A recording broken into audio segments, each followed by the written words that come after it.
how to talk with anyone. Leo often found himself trapped in a silent world, his thoughts bustling but his words a mere whisper.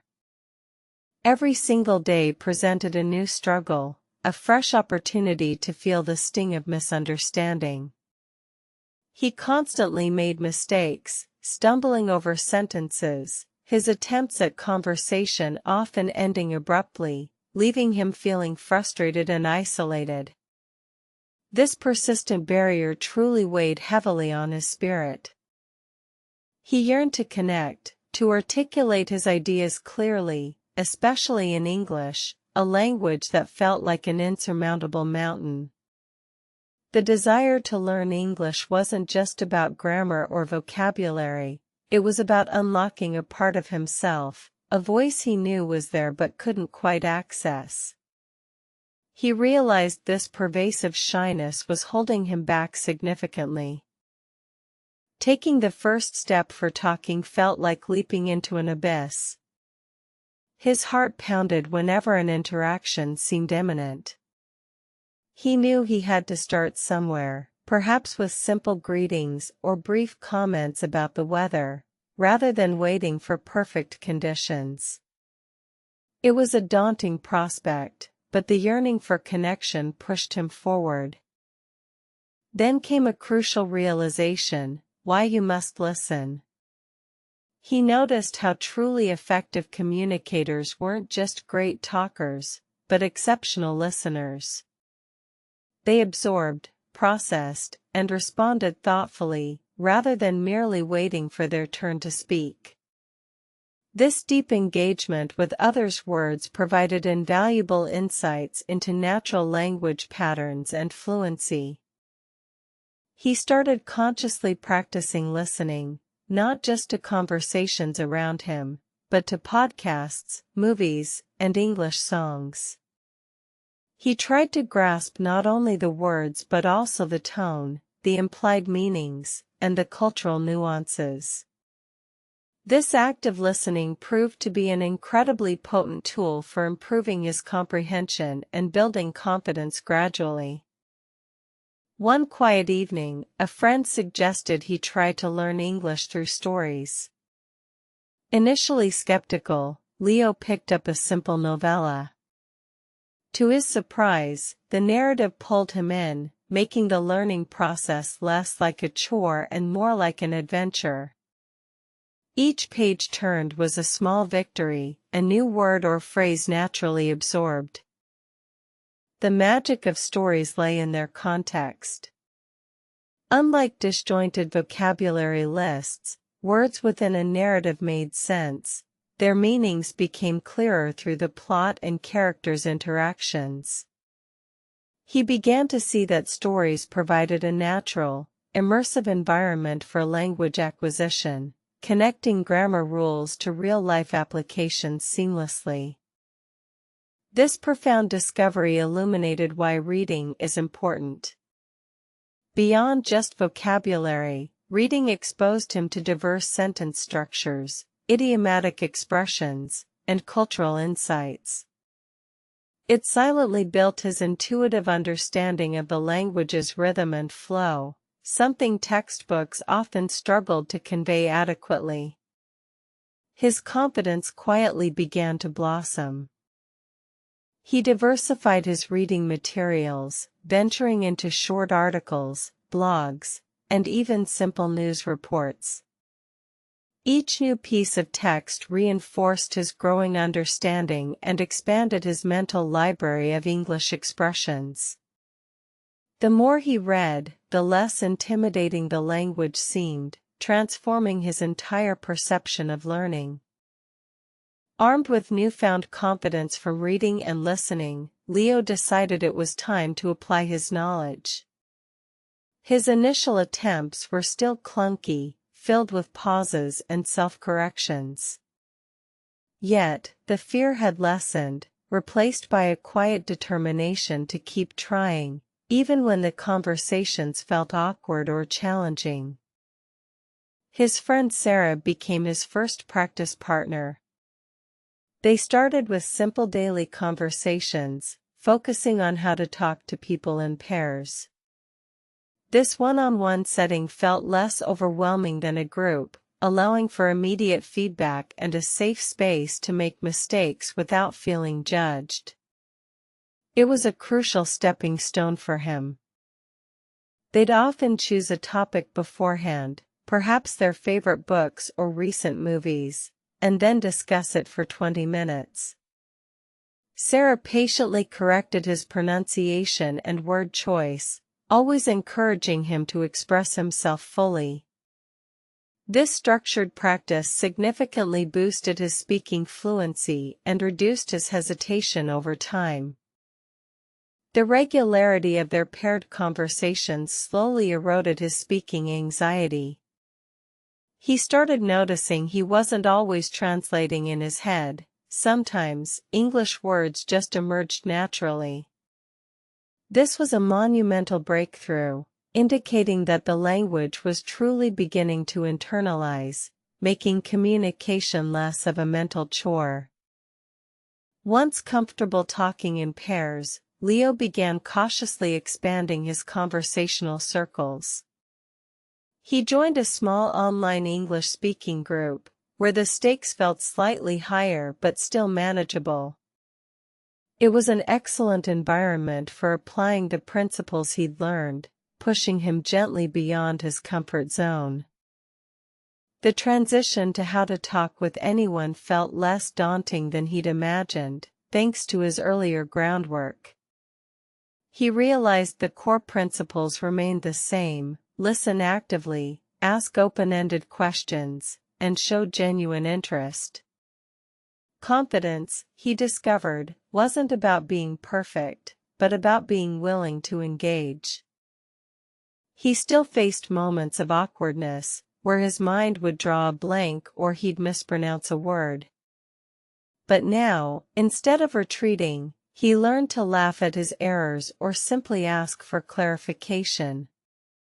These small acts of vulnerability paradoxically made him feel more connected to others, not less.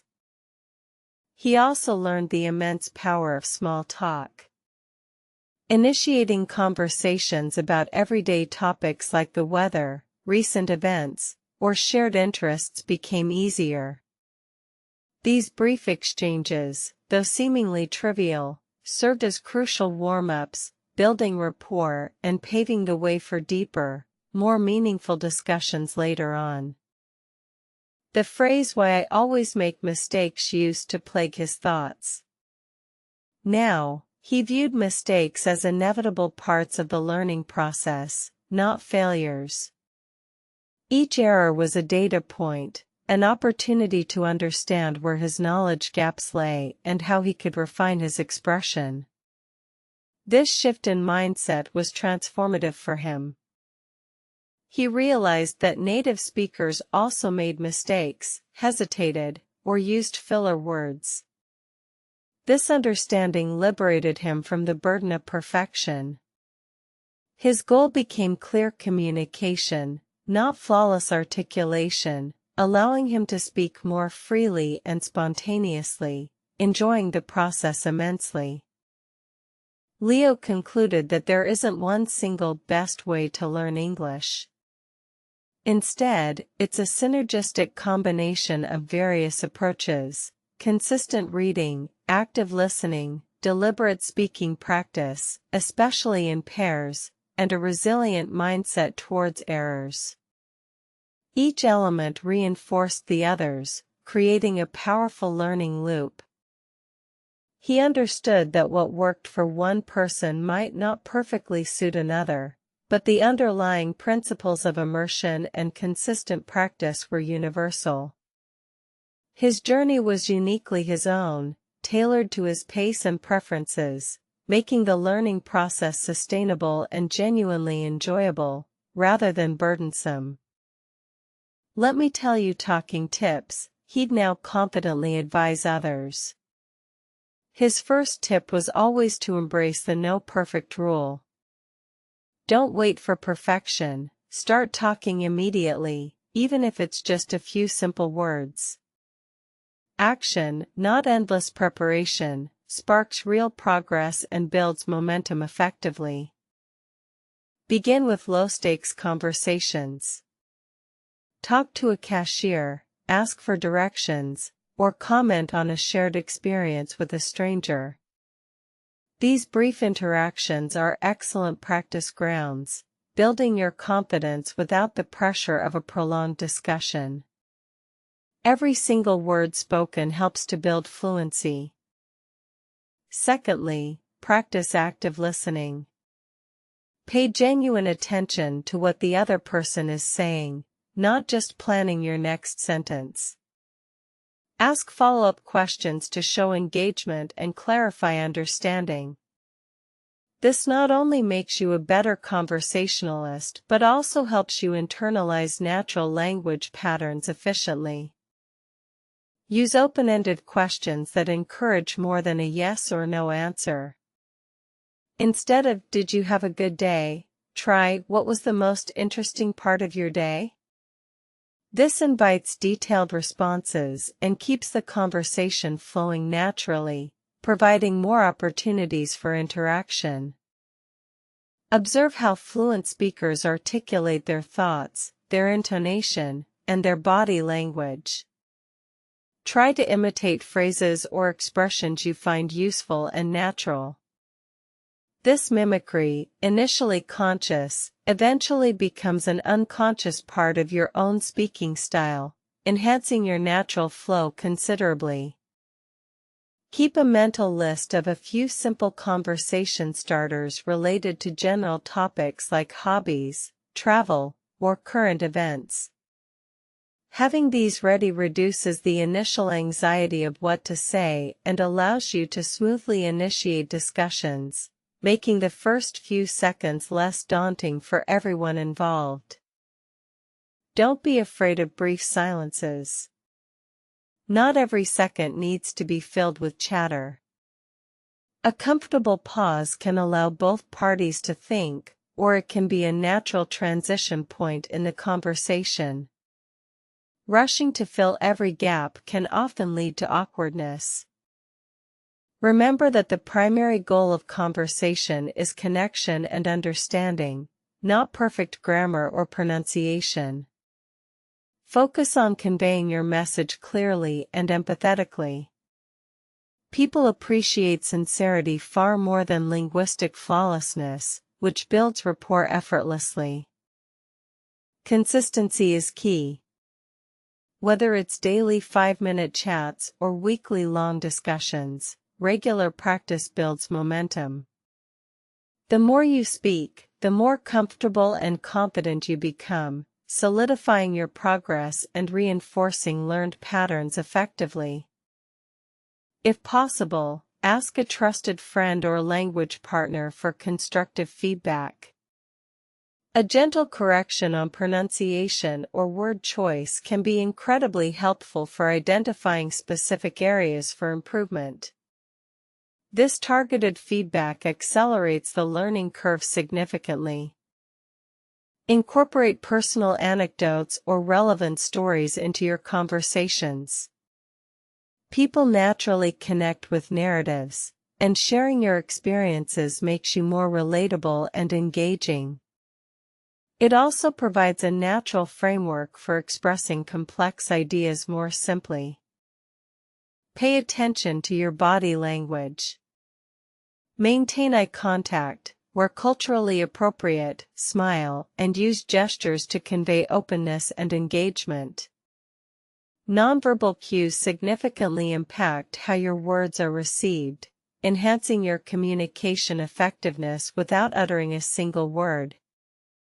Show genuine curiosity about the other person. Ask about their opinions, experiences, or interests. People love talking about themselves, and this approach automatically makes you an engaging conversationalist, fostering deeper connections with very little effort. Avoid comparing your progress to others. Everyone's language learning journey is unique, with its own pace and challenges.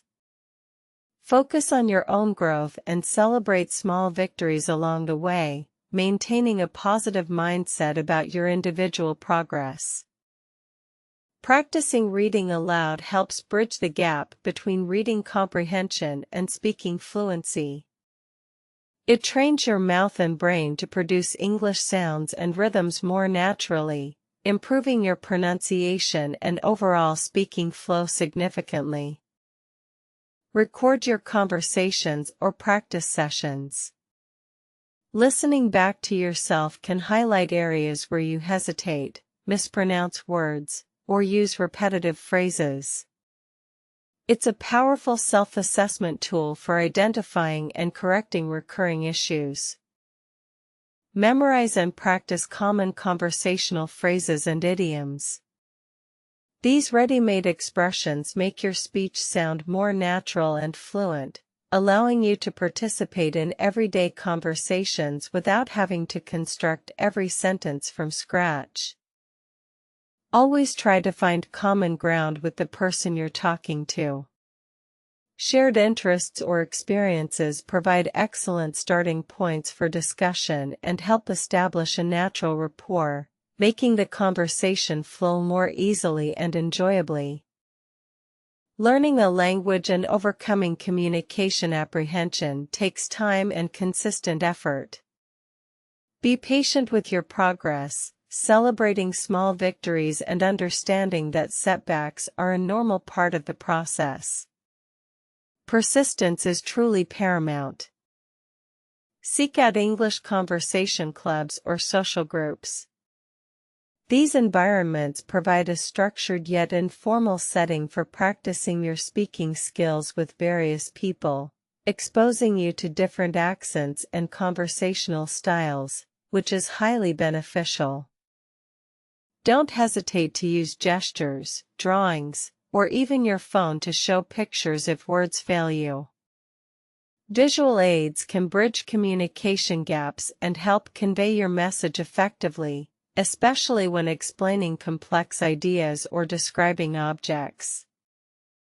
Watch English TV shows, movies, and YouTube videos, paying attention not just to the words but to how native speakers interact.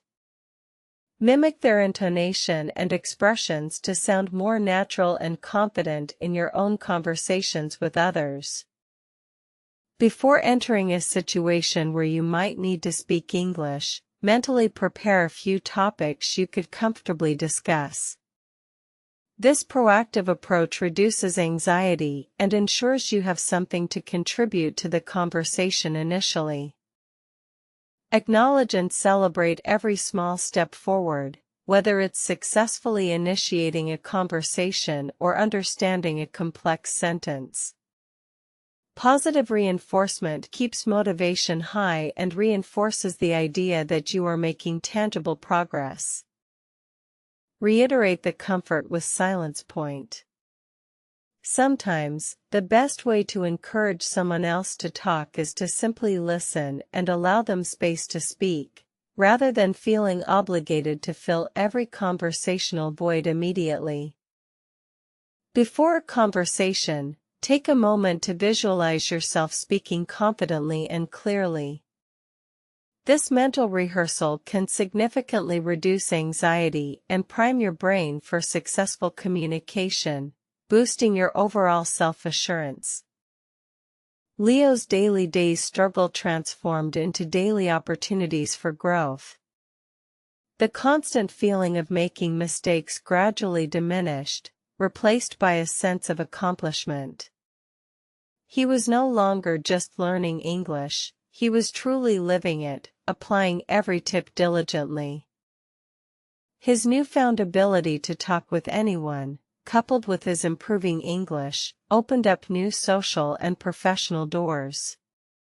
He could express his personality, share his opinions, and connect with people on a deeper level, enriching his life immensely. The journey wasn't over. Language learning is a lifelong process.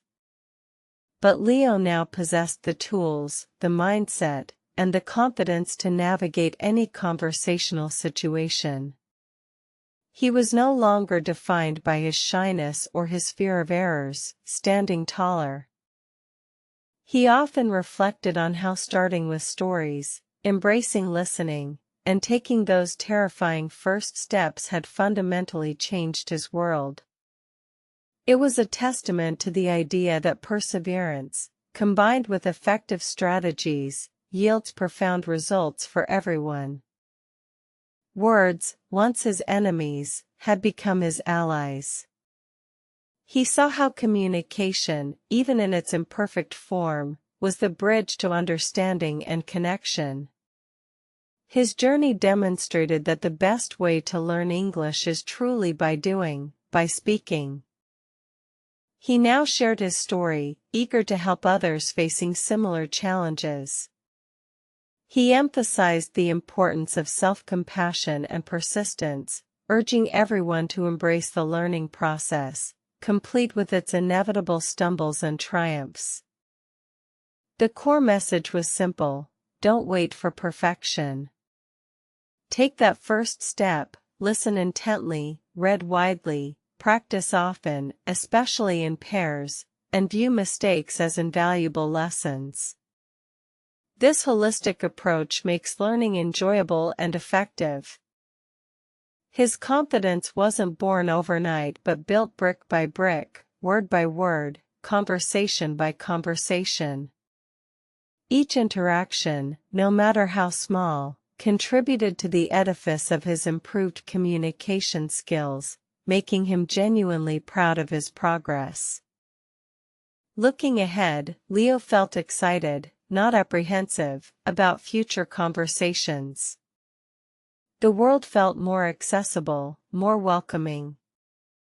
His voice, once a whisper, now resonated clearly, ready to engage, ready to learn, and ready to share endlessly.